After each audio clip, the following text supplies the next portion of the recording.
We're in the town of Issoudan for stage 10 of the Tour de France as the race relocates from the Pyrenees to the flat and resumes after the rest day. There's the route that the riders are required to negotiate, 194.5 kilometres, setting off from Limoges in the direction of Issoudan. One of 4 transitional stages that'll take the race diagonally north and east before it turns towards the Alps.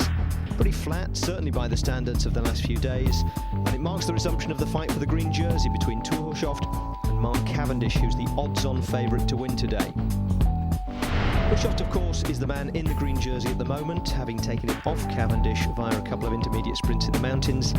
His lead is currently 11, and there are points on offer for the first 25 riders on today's stage, starting with 35 for the winner. So depending on where Hushovd finishes, a win might be enough for Cavendish to retake the jersey.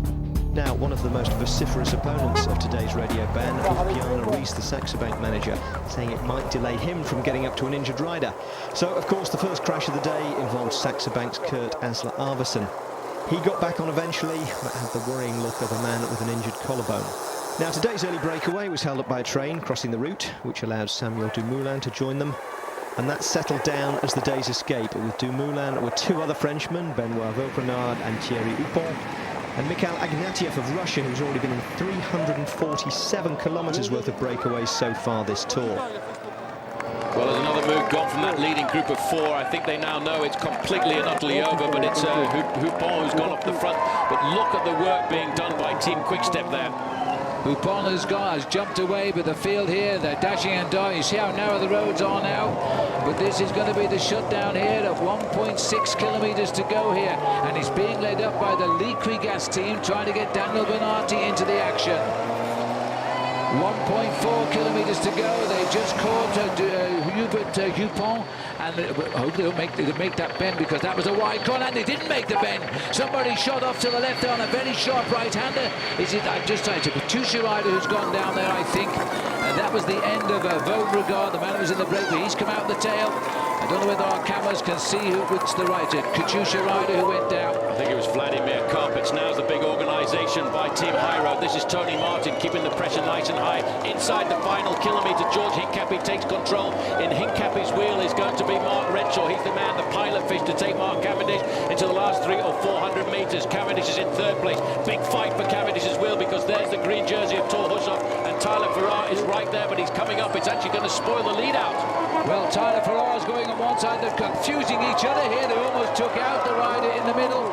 As they line up now, 2 riders getting clear. Farrar trying to get himself sorted, but he looks as though he's pulling away. The green jersey there, Tour Hushovd trying to get on turns. The final lead out here by Mark Renshaw. Cavendish is now in a perfect position, but it is still 350 metres from the line. It might be too far. Farrar's hooked up to the back wheel of the green jersey of Hushovd. They've got to break soon, otherwise they'll let Cavendish go. If Cavendish gets the lead, nobody ever passes him.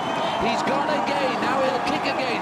And look at the face of Hushovd, it's beaten. He's trying to hang on for 2nd place here as Mark Cavendish crosses the line, followed by Hushovd, Tyler Farrar, and I think the Duque is in 3rd place there, 4th place rather.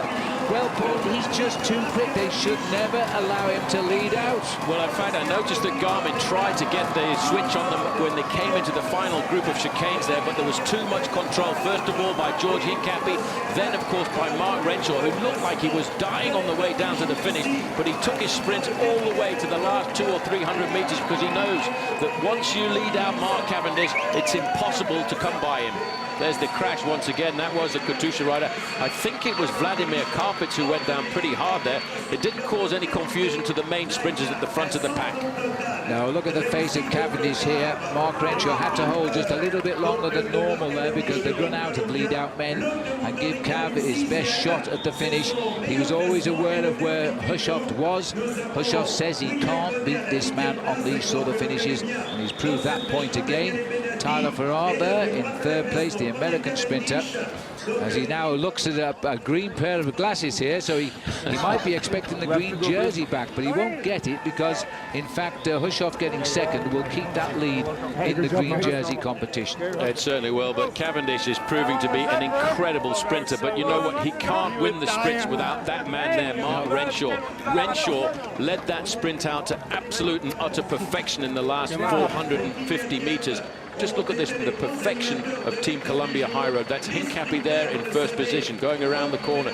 Then it's left up to Mark Renshaw. Renshaw now accelerates. Hushoft is right in the wheel of Mark Cavendish, but can't do anything at all. Look at the kick, look at the acceleration. He opens up the gap. These guys are in his slipstream. It's an easy position for them to be in, but they can't hold on to his wheel. Hushoft, he's got to stay as close as he can to Mark Cavendish if he wants to win the green jersey competition. Well, Tour was close enough to keep the points lead today, as we'll confirm in a moment. First, though, the stage result. Win number 3 for Cavendish, ahead of Hushoft, with Tyler Farrar third, Leonardo Duque fourth. And an honourable mention for Kenny Van Hummel, 171st and last overall, 7th today.